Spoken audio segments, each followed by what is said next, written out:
Hey, business calculus students, we're going to do two differentiation problems using the quotient rule, which is right here. So let's get started. So the first thing we're doing is the ddt of this expression here.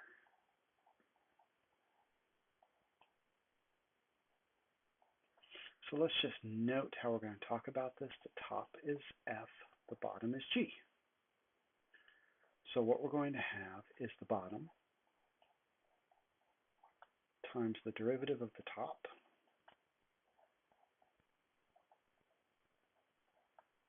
minus the top times the derivative of the bottom. All of that over the bottom squared.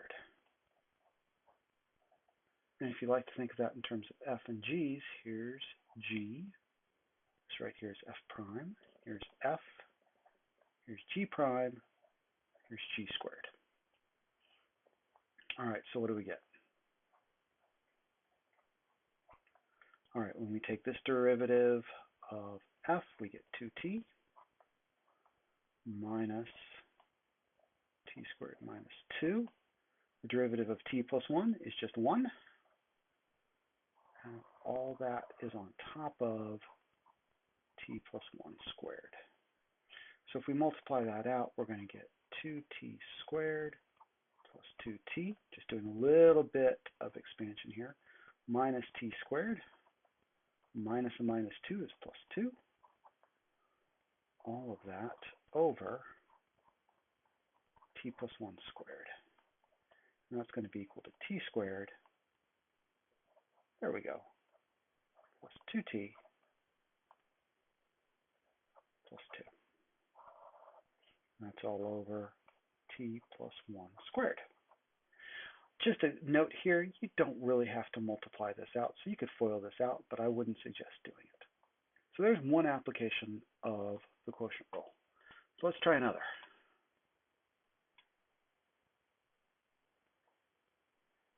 Oops, I'm going to erase. Let me make sure I don't erase too much here. Here we go. All right, let's do number 2. And number 2, what I've done is I've thrown in a little bit of chain rule in here.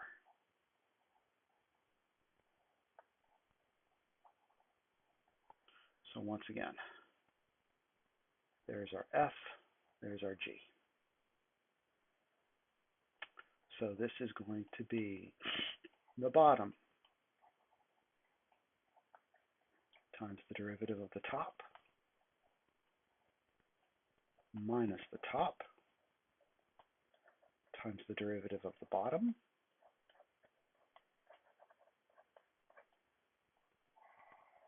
all over the bottom squared. All right, so now it's time to take derivatives. Woo! Look at that, e to the 5x. We need the chain rule. So that's going to be the derivative of e to the blah is e to the blah times the derivative of the exponent, which is 5.